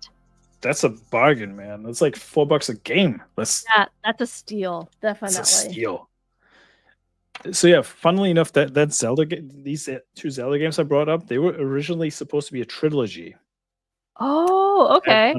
Because Oracle of Ages and Seasons was supposed to be merging together at the end to become another entry. Okay. But the third entry was never released. Oh. Apparently. Okay. But also, if you start to like the Zelda games, there's also a manga adaptation of the Zelda games now. I've read the manga. The mangas are pretty good, actually. Yes. Like the Twilight Princess one. The Twilight Princess one, I read the whole thing. It was so good. And I started reading it because, well, I found it in my local library, first of all. And then second of all, it's like I wanted to use one of the images to create, like to blow it up and do it on like a piece of art now, which I ended up not doing. But it was like so dynamic and the story is so cool. which It's is the most why melancholic Zelda game I've ever played, next to really. Majora's Mask. So I wanted that, and because I found the manga, I found the video game. It's not the other way around. So I was like, oh my gosh, there's a video game. It must have been like the manga must have adapted from the video game. It's like, oh, now I want to play it, but I can't seem to make it work yet. So like, hopefully I'll be able to do it at one point. But it was so cool, and it was a great video. It was a great manga. Definitely. That's probably the best adaptation from the Zelda series as a manga, because the some of the other ones, I think, I'm not too sure if they did Skyward Sword yet. But yeah, the Twilight Princess one, the tone the authors chose for that is actually pretty good. Yes. You have to consider this as well. Link is the silent protagonist. Yes. Yes. Which is unheard of these days. Like, nowadays you have video games where the characters just don't shut up. Yes. There was one game I played, and I even really verbally said out loud, "Shut the F up," after a while. I hate it when characters get blabbermouthy. I hate it. That's a trend that needs to die, honestly. That's hilarious. That is so funny, because it's like, and I don't know why, but when I heard, like, when you put it on and I can hear like the people like talking and these voice actors and actresses, and I'm like, dude, can't you do any better? It's like, I could do it better and I don't have training. What is this? I mean, let's be honest. The voice acting has come a long way since the 90s. Fair enough. If I compare like the voice acting of like the original Resident Evil games, okay, fair enough, to some of the voice acting we have nowadays, it is like night and day almost. Okay. Well, I guess I don't have any experience, but it's like, but why did they do it? Why did they? It's like, oh my gosh. Why did they go with that, right? It's like, that does not sound legit. You know? I had instances in the 90s where I was laughing hysterically because the voice acting is so terrible. There's like one instance, I think it was like Dino Crisis. It's basically like it's kind of like Jurassic Park in a sense. Okay. Made by the people who did Resident Evil, but you get jump scared by giant dinosaurs. You have to fight against them with guns and stuff. Okay. And there's a hysterically over the top gay character in that game. And even the voice acting, you can look it up as like hysterically bad voice acting. And oh my god, it is. Wow. Nowadays, you would get secondhand embarrassment from listening to that. That's harsh. That is very harsh. Okay, I can honestly say that I am finished. Nice. And I can honestly say that I do like what I'm seeing. I'm not going to go for perfect.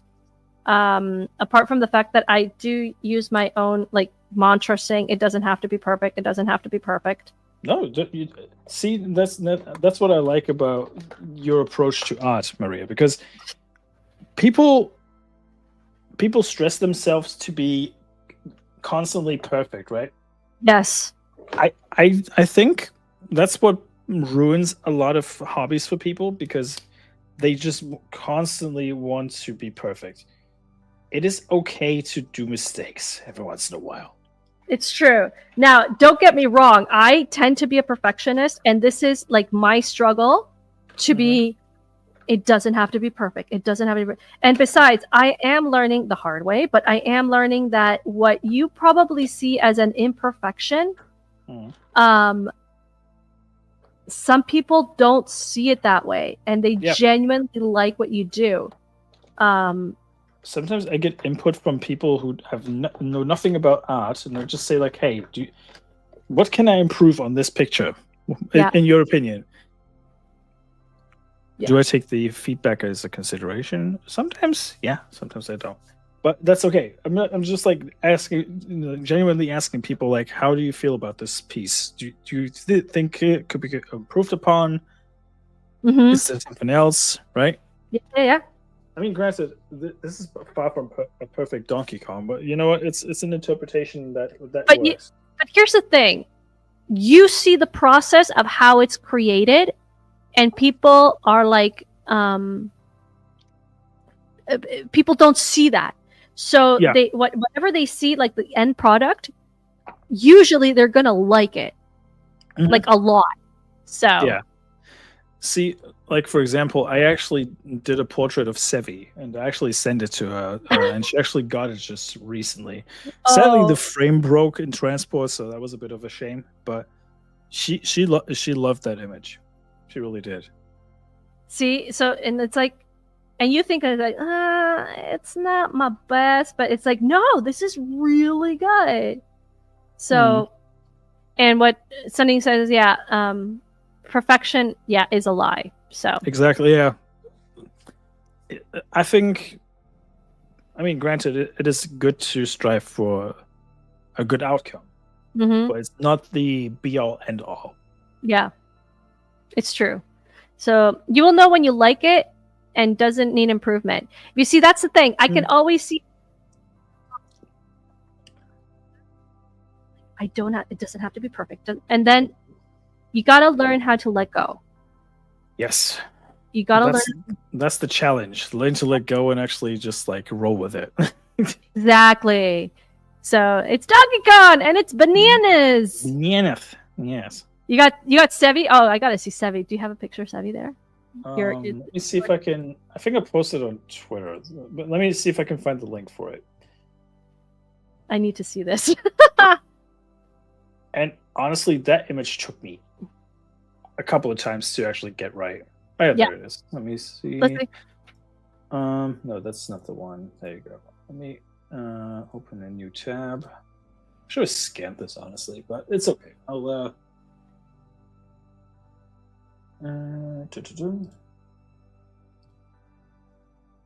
window. There you go.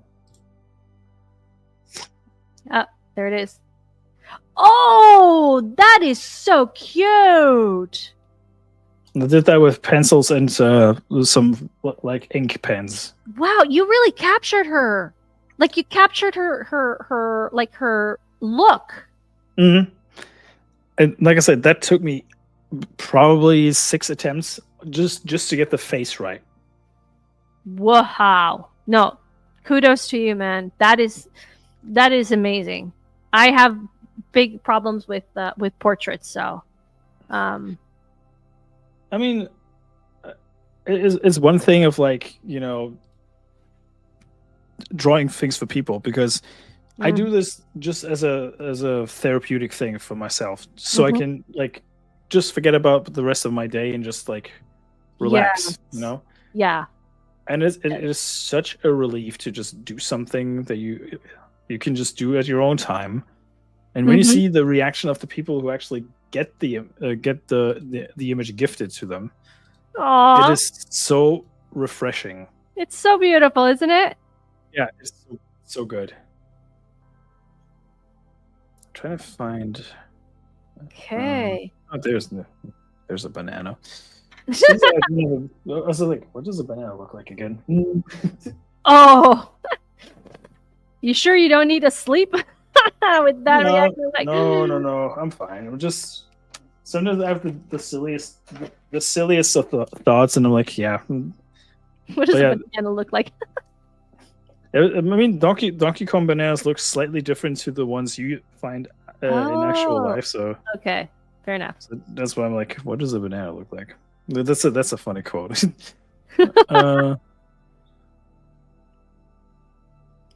So what I'm gonna do later on is, so I'm done in a sense that I finally finished my pieces. I like what I see. Well, I would have liked a little bit better, like this guy here, more like a to know that he's Kelsier. Maybe I can get him some hair. If I can get him some hair. The character on the right reminds me of the character Sheik or Impa from Zelda. Really? Especially the right one. I think it was Impa. I think Okay. she's.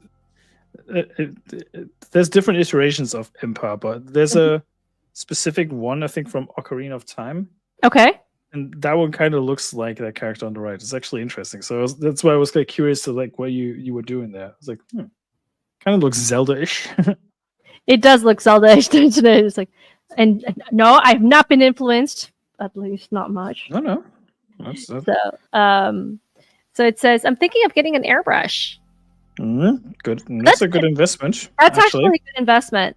That is a very good investment. Especially he does dioramas. So you know what? Yeah, I like the hair. Okay, I like the hair. It gives him more of a character. It's the little things. Yeah, it's true. And yes, Terra Crystal. Well, don't say that. You know what? Some people do it. He did a little drawing on. Do you remember Paint from Windows, like back in the day? Yes. I still use Paint, believe it or not. No, really? No. For some of the memes that I do for the podcast, I actually use Paint. That's awesome. Where have I seen? Oh, there's another guy I follow on LinkedIn, which I don't follow too much in a sense that I like LinkedIn is just a corporate Facebook, which what I genuinely do is just I post my art there, and with like a thought or something and see what happens. But I really don't invest that much time on it. But I do follow this guy who does like pixel art, pixel art like for gaming, and he does it on Paint, if I'm not mistaken. Yeah, because you can do like the pixel when you zoom in close enough, you can do pixel by pixel. It's actually pretty cool. Yes, and he does amazing like landscapes. It's like I want to use it to make more natural looking clouds and mist for my dioramas. Yep. That'll do it. Not a bad idea then. And it'll definitely be oh my gosh, my brain is now starting to melt. It'll definitely be useful. There it is. Useful for other things apart from dioramas. No, so I would say it's a good investment. Definitely. Yeah.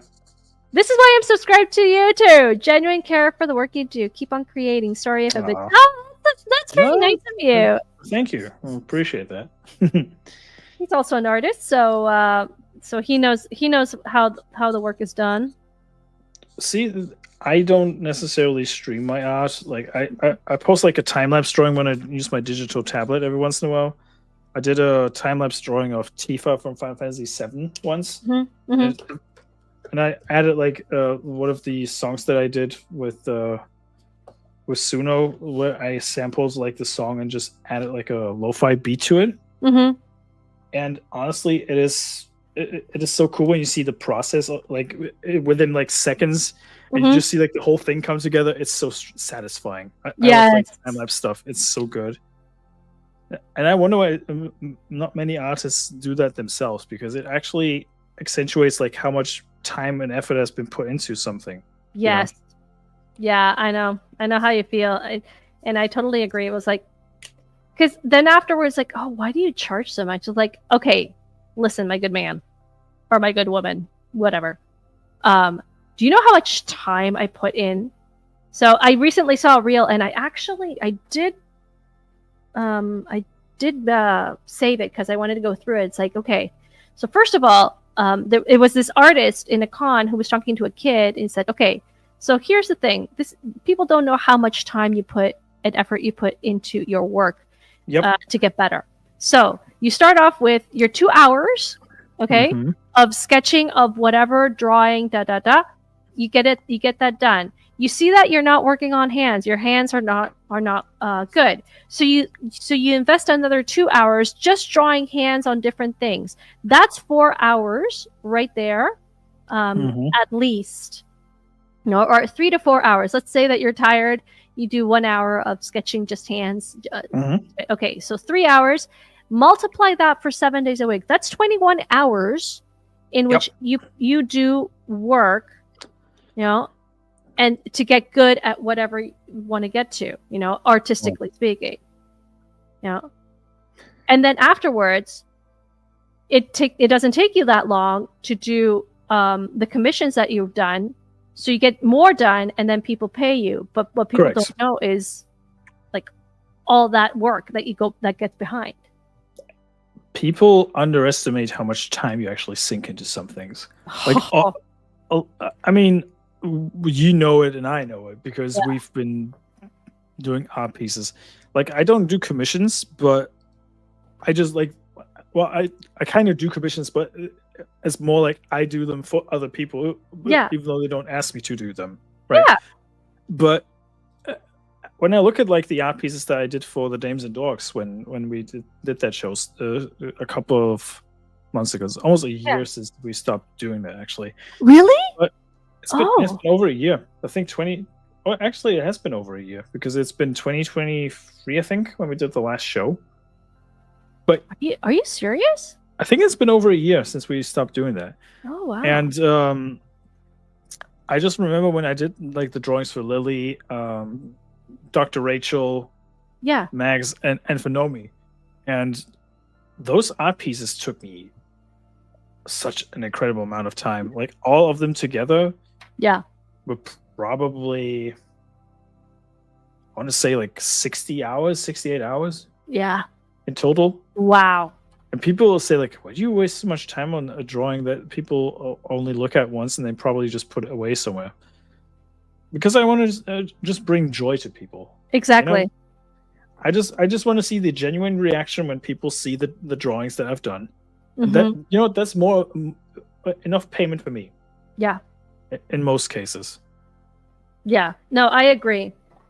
It's like, why do you do art? It's like, because first of all, I can't stop myself from doing it. And then second of all, the satisfaction and the joy that it brings to people, like the happiness. So one of my bosses is a big art collector. He likes to invest in artists that he knows and he's fond of. And when I give him a piece, or because I've gifted him several pieces, he has bought from me art pieces as well, but in a thank you, because that's my way of thanking people. I give you my art, which means I give you my talent and I give you my my time. The joy that brings him is like incredibly satisfying, incredibly insane. So one of the things so he majored in literature. He's genuinely a genius. Like he majored in literature, in English, and then he did his PhD in Renaissance literature, like that level. Wow. Yeah, no, crazy. So, and now he's like in finance. So, yeah, I know. So here's the thing. So when we were talking one point, he mentioned that he really liked Narnia, and his favorite book was The Horse and His Boy. Mm-hmm. And that kind of like stuck with me because I remember those kind of random details about people. So I thought it's like, what a nice gift it would be if I gave him coasters with the pictures of Narnia and specifically of his favorite book for Christmas. You know, I never really got around to Christmas for it, but I did do it for his birthday. So they're small, like they're burnt coasters, about yay big, on wood, varnished. And what I did was I literally transposed the image and then burned it into the wood like pyrography. Wow. I varnished it, and it was just 6 pieces because I thought, oh, it'd be so cool if you could like put the glasses on, because that's what coasters are for, right? Mm-hmm. So so when I gave it to him, I gave him in a cookie bag because I didn't have anything else. Like one of these like transparent cookie bags, like, here, happy birthday, you know? And he was like, this is incredible. It's like he was like overflowing. And it's like, well, I mean, it's your favorite book. It's like the detail of actually remembering like his favorite book, his birthday, what he would like something. And then me doing it, he ended up like, can I frame them? And I'm like, you can do whatever you want. They're yours. I mean, they're not for framing, but yeah, he framed them. And he has them in his office. So it's super fun. See, that's a testament of artistry that it gets appreciated, though. Yes. Like, I feel like oftentimes like people commission art pieces and they don't necessarily appreciate them enough. Yeah, it's true. But anyway, we're coming up to the 2 hours now. Oh my gosh, this is crazy. Bananas. Oh, you finished. Yes, just the time. Dude, you did it in 2 hours? Sick. Yep. Awesome. And it says "Oh banana" because that's the catchphrase he used to say in the Nintendo 64 game. Every time you collect a banana in the game, it's like "Oh banana." It's so dumb, but that soundbite just sticks with you once you hear it. Okay. It's true. There are some things that you're never going to like forget. That's for sure. And that's what I'm saying, like the dumbest thing. I remember the dumbest things. And I am done as well. I did a shadowing, which is sick. nice. That looks sick. You like that? Oh, I'm so proud. I love it. I'm so freaking proud of this because so I had this first. Right. Okay. So it was like more of a genuine drawing, but obviously it did not fit. So, and then I thought, oh, wow, no, you want to, I think I'm going to go like with this. And then I flipped it around. I like literally flipped the reference around pose, right? The pose. So now she's like on this side. And then I literally copied like the other artists. I'm sorry. Yep. I just can't Honestly, do it. There's nothing wrong with copying sometimes. I'm sorry for the other artist. I did use your head because it's like I just couldn't do it. It's like I couldn't do it. Look at this. This is like different than this, and this is like super good. This is better. Yeah. But at least you made a sincere effort. Yes, I did. I tried to change it so that it wasn't like completely copied. Exactly. And that's what matters in the end. And then Kelsier, I love the fact that he has hair because now he doesn't. I feel like I don't have to add eyes because his hair is like, really just covering it up like exactly. There, right? Yeah. Anyway, tell the chat out there. Tell the world, what are you up to, Smu? Oh boy, what am I up to? That's a very good question. Let me pull up my own channel real quick so I can remember. Because sometimes I do write things down. I'm like, yeah, no, that's not right. I have a planner now. I bought myself a literal planner. I actually was gifted one. So tomorrow, most likely some retro gaming. I'm not too sure what I'm going to play yet. It's probably not going to be Pokemon this time, though. Okay. So it's going to be a different game. Sunday, Final Fantasy 14 with Mirren. Tomby is attending a wedding, so he won't be there for the weekend. Okay. Because he has to give away his daughter. Good on him. Oh, so congrats. Looking forward to hearing the story. On that one. Monday, Retro Mondays will return with Pokemon Gold. Woohoo! Can't wait for that. It's such a joy playing that old game again, because I don't like what Nintendo's doing at the moment, especially with Pal World and all that stuff. And yeah, other than that, I don't know. Tuesday probably Marvel Rivals with the viewers and some of the regulars, and Wednesday is the Hump Day Chinwag, the weekly podcast that we do. Wow. Thursday, trying to think. Thursday, I'm going to be playing Clear Obscure. Are you going to sleep any time during that? I do sleep. Okay. I do sleep, believe it or not.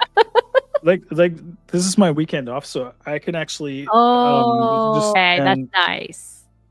Yeah, Thursday is actually my day off, so I'm gonna enjoy that to the fullest. And it's gonna be good. Oh yeah, Tuesday. Don't remember. Tuesday. Yes, Tuesday.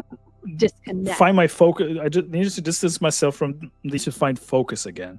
Yes. And I can't. If if you feel like a different perspective on how you view things.